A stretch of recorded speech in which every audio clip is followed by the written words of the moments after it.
Remember to subscribe to our YouTube channel at NDN TV Nigeria. Click on the subscribe button and be the first to get notifications.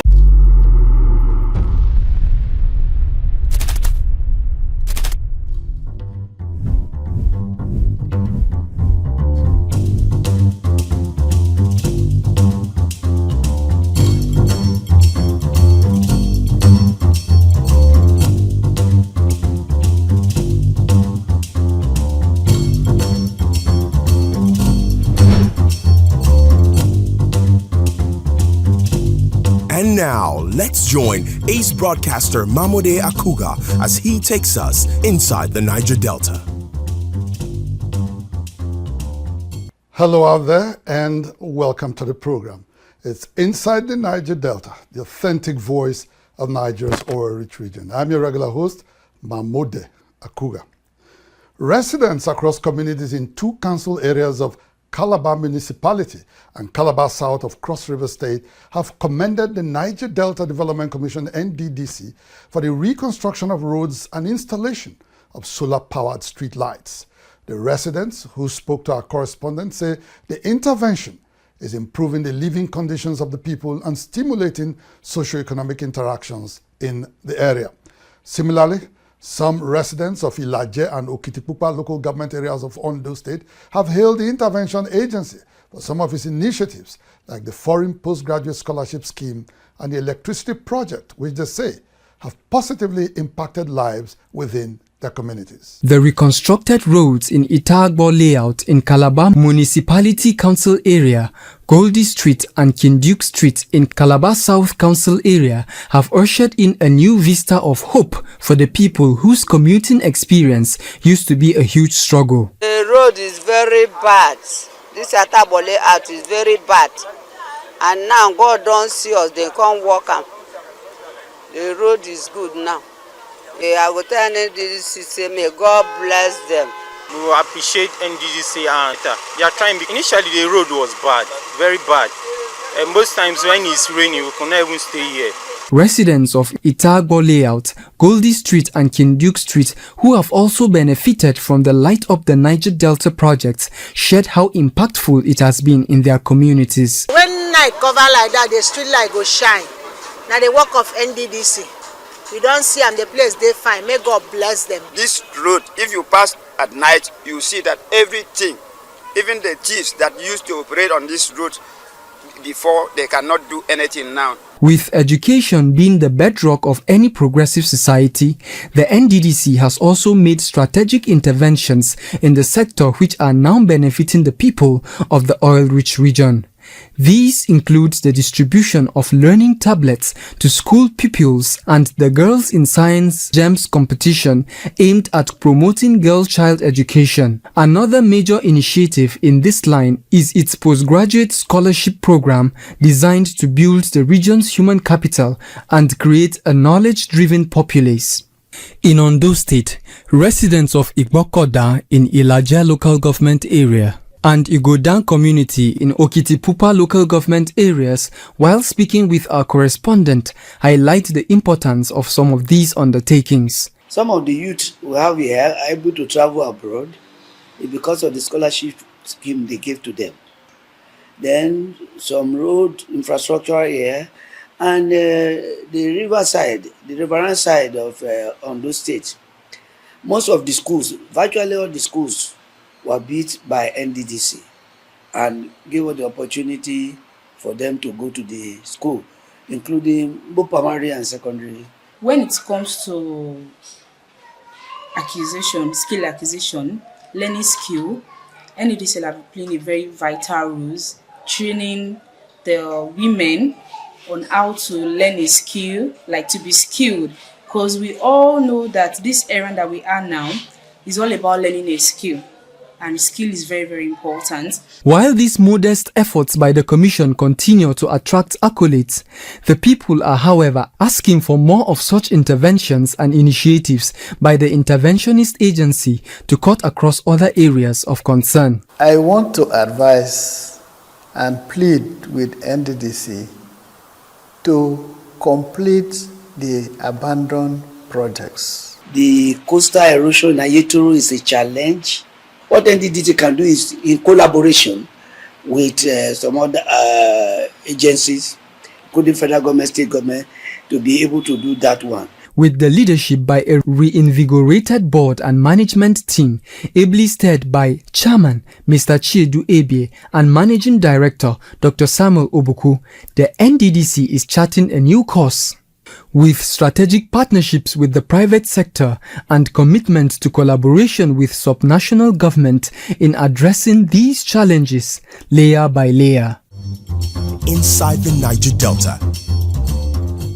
Community leaders who have lauded the Niger Delta Development Commission NDDC for its people-centered initiatives are also calling for more deliberate investments in agriculture and aquaculture across the region. They believe such efforts will not only enhance food sufficiency, but also create meaningful employment for the region's teeming youth population. This formed part of submissions made by stakeholders during recent engagements organized by the Intervention Agency as part of efforts to incorporate the voices of ordinary Niger Deltans into the policies, programs, and projects of the Commission. Ondo Monarch, His Imperial Majesty Pere Zacchaeus Dobra, and engineer Udeng Zeradiri from Bielsa reasoned that as the world charts a pathway from fossil fuel, agriculture holds an even more economically viable and environmentally friendly alternative for Nigeria's oil-rich region with its vast arable land. If the youth can be galvanized together and probably they are given a piece of land or some acres of land to farm, that will solve some problem, and even other farmers who are already on the field to encourage them with provision of money, so that they can cultivate more acres of land. I think it will go along with solving the problem for us. The NDDC begin to focus on rice production, cassava production, because pharmaceuticals need cassava for them to be able to produce drugs for us. So if you look at these value chains, if we invest resources, very quickly we can provide jobs for a lot of people. Since many communities already engage in subsistence farming and fishing, building on this with better and mechanized tools as well as access to finance can significantly boost productivity. They're actually supposed to create development centers, where you have expanse of farmlands, like a farm city. We have schools, every facility that a community village will have. But this time it's purely for agricultural production. While these leaders are right to call for deliberate investments in agriculture and aquaculture, the NDDC has also been proactive in facilitating various initiatives in this regard. In June of last year, the NDDC supported about 4,500 small-scale rice and cassava farmers with funds and other farm implements as part of efforts to empower the local population to tackle food insufficiency. The Commission has also trained farmers from across the region in modern farming techniques, amongst others. In Delta State, about 200 women and youths were trained in livestock farming and agro-processing in October last year at Okemute Farms in Ekuamukbe, Sapele local government area of the state. While in Abia State, recently, 300 farmers underwent production and agribusiness training in collaboration with Michael Okpara University of Agriculture, Umudike. To further boost these agricultural endeavors, the Commission partnered with the International Fund for Agricultural Development, IFAD, and the federal government to launch the Livelihood Improvement Family Enterprises Project for the Niger Delta, otherwise known as LifeND, to empower disadvantaged youths and women in the oil-rich region. Because Mr. President has declared state of emergency on agriculture, and this is a laudable agricultural program that will benefit the people of the region, it is laudable enough for IFA to take up the percentage of $60 million and the partnership NDDC is to pay $30 million. They have done their best, and right now we are also matching them with our own best. Inside the Niger Delta. AKUGHA Group, oil and gas, dredging, power and air transportation. AKUGHA Group, petroleum product sufficiency, energy sustainability and infrastructure development.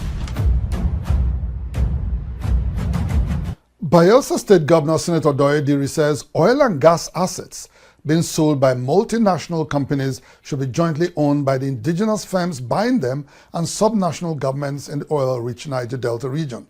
Governor Diri made the call when he received representatives of an indigenous oil company taking over Shell Petroleum Development Company's assets in Bayelsa. He noted that such ownership will promote environmental accountability and ensure equitable participation in the oil and gas sector. The Nigerian oil and gas industry for decades now has been dominated by multinational oil companies which have a record of unwholesome practices within and around their areas of operations.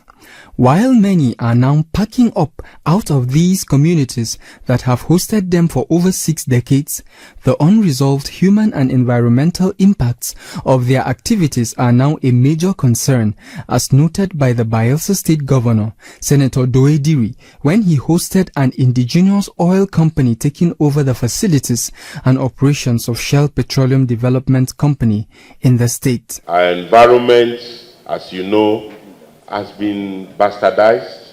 The environment is almost gone. SPDC should not totally go away, otherwise you will carry the liabilities, just as you have carried the assets. From the beginning, we have told Shell that whatever you are doing, whether you are divesting or not, the things that you have done against the environment, against the people, it must be restored. Senator Diri also expressed disappointment with the Petroleum Industry Act, which he said had done very little in addressing the concerns of host communities.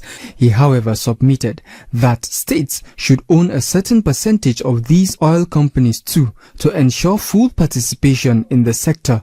There is nothing wrong if we are co-owners with you in a little percentage. And that was what I was pushing on and pushing for. But unfortunately, when it was finally done, a lot of what I was pushing didn't come to limelight. But I don't think it is also too late now that we have our own people there. It's a food for thought. You can actually go and think about it. Because if we are co-owners of it, there is the tendency that we will even protect it more, just as we are doing even with the paltry 13%. So that wherever we are, we'll also be singing that this Shell thing is not a renaissance, it's not only renaissance, so we too have an interest to protect them. The representative of the company who rolled out the vision and mission of the indigenous company sued for the support of the state government and pointed out its readiness to partner in areas of energy security and power. Many host communities and observers who have reservations about the asset takeover are now asking the critical question: will Shell still be held accountable for past damages, or has Renaissance, the new asset owner, also inherited Shell's liabilities along with the assets? Inside the Niger Delta. Delta State Governor Right Honorable Sheriff Oborewori has called on the federal government to expedite the completion of the AKUGHA Dam project in the state. The governor noted that the completion of the project will mitigate the harsh seasonal water scarcity in the area, as well as open up a window for irrigation farming, which will further boost the food sufficiency drive of the government. Governor Oborewori made the appeal last week when he received the leadership of the Benin-Owena River Basin Development Authority at the Government House in Asaba. The new leadership of the Benin-Owena River Basin Development Authority, appointed last month by President Bola Tinubu, led by the Managing Director Dr. Femi Adekombi, and his team were at the Delta State Government House last week to meet with the Governor, Right Honorable Sheriff Oborewori. Discussions during the visit focused on how to properly harness the water resources in the state to facilitate agricultural development and meaningful employment opportunities for the rural population. We need absolute security to be able to achieve this. So we need to collaborate with you, Your Excellency, and see how we can minimize security risk. On the issue of security, we'll try to look into it. We'll continue to do our best so that our people too will all be farming.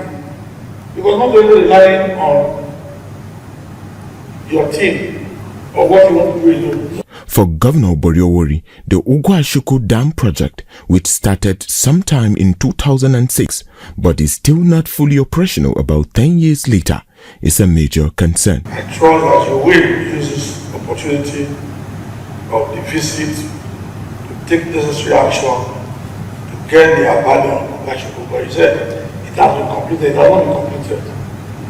If they tell you it has been completed, it has not been completed. Because we have our industrial park there, very close to it. And it's a very big project that we have. The dam project was cited there because of the dam.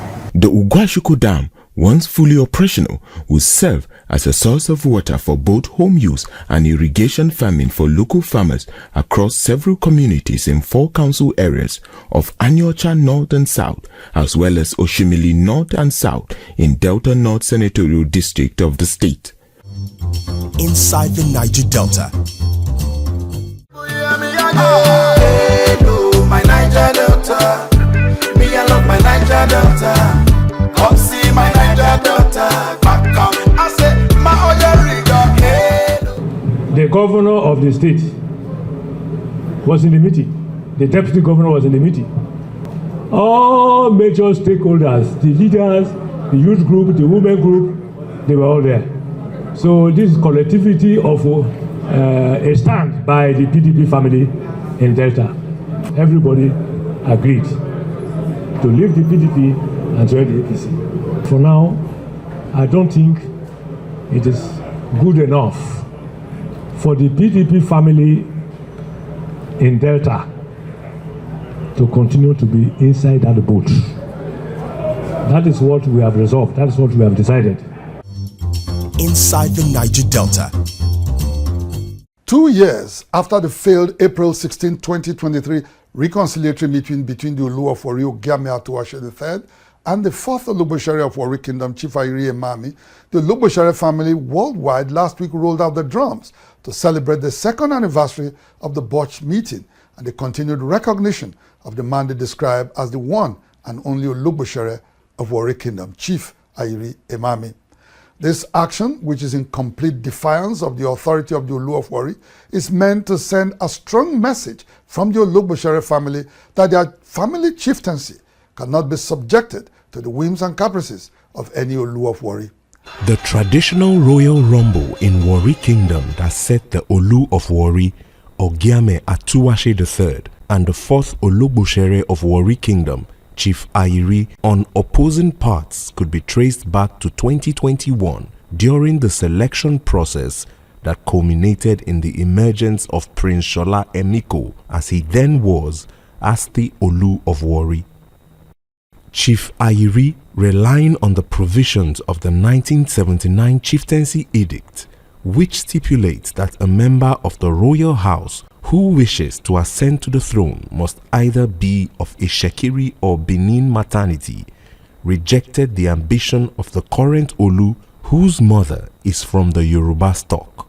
This hardline position of Chief Ayiri led to his eventual suspension in April of 2021 by the Ginawa ruling house that paved the way for Chief Johnson Amasherile to preside over the selection and coronation process of the Olu, which ought to have been done traditionally by the Ologbosere.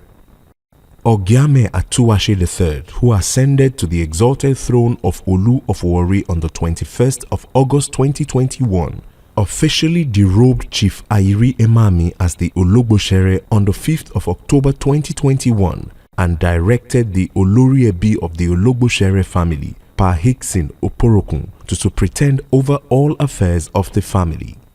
This move greatly unsettled the kingdom as several legal processes were instituted. However, several respected Ishekiri sons and daughters, including Pastor Ayo Orishe Jafo, intervened seeking a peaceful resolution of the crisis. A reconciliatory and peace meeting was then scheduled for the 16th of April 2023. Instead of following through with the peace initiatives, the Olu of Warri would go on to use the opportunity of the reconciliatory meeting to further exacerbate the crisis by derobing Chief Ayiri a second time. The Olu further went on to appoint Chief Omar Eyewoma as the new Ologbosere of Warri Kingdom, ending any possibility of reconciliation with Chief Ayiri Emami. The Ologbosere family have rejected the Olu's decision, insisting that it was made in bad faith and in clear contradiction of the cultures and traditions of the land. The family then went to court seeking a pronouncement to reverse the Olu's actions while standing by Chief Ayiri, who they say is the one and only Ologbosere of Warri Kingdom. Last Wednesday, 16th of April 2025, members of the family were joined by other prominent Ishekiris who rolled out their drums to reiterate their recognition of Chief Ayiri as the Ologbosere of the kingdom in commemoration of the 2-year anniversary of the botched peace deal.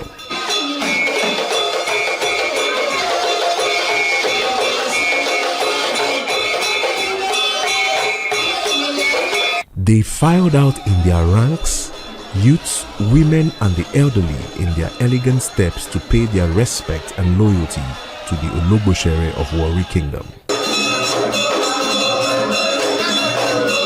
Moved by the reverence and loyalty from his people, Chief Ayiri took to his feet to join in the dance with his kinsmen accompanied by other dignitaries. Chief Ayiri, who has continued to perform his duties as Ologbosere, which includes intercession on behalf of the Ishekiri nation, went on to pour libation and pray for the success and progress of the kingdom.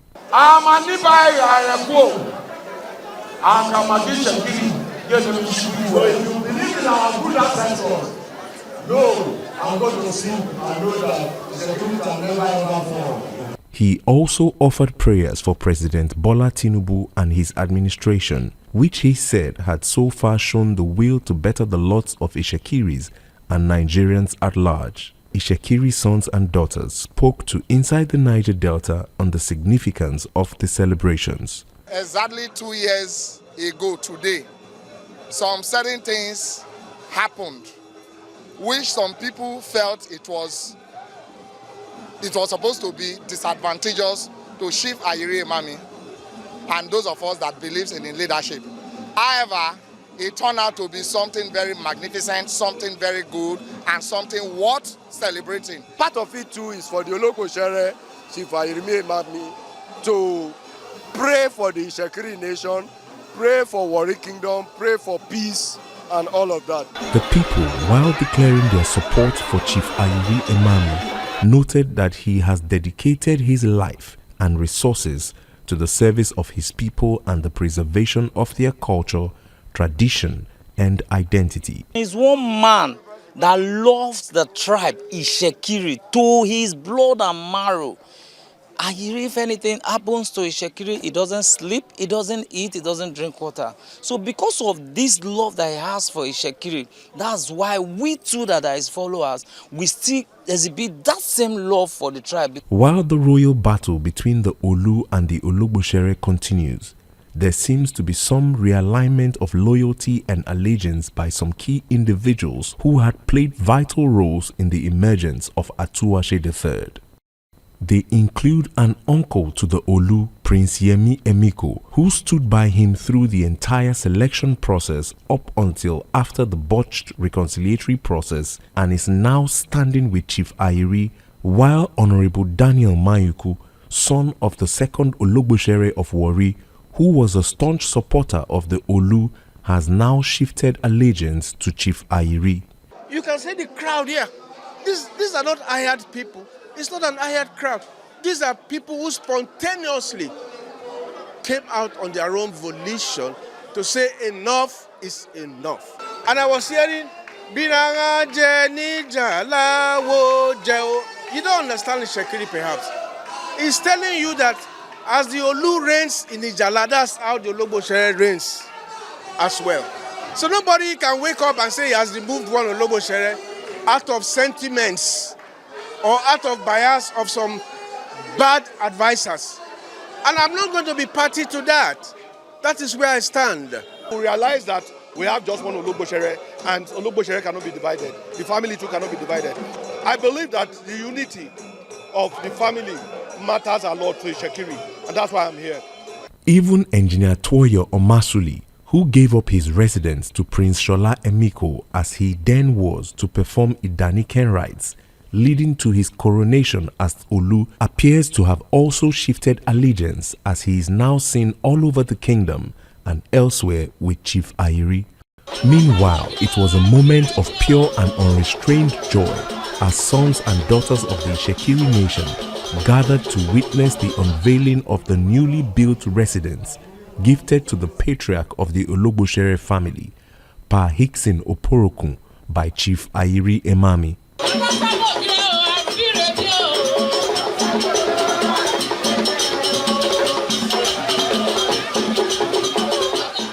Pa Oporokun, who turned 105 years this January, thanked Chief Ayiri Emami for the gesture, describing him as a worthy son and pride of the Ologbosere family. I am happy about what had happened today. I can't fly, otherwise I would have done so. He has been ordained, he has been given the title of Ologbosere of Iwere land, and he is the only Ologbosere, the Ajabo Olurugu. God will guide him in all things he thinks, speak, or do.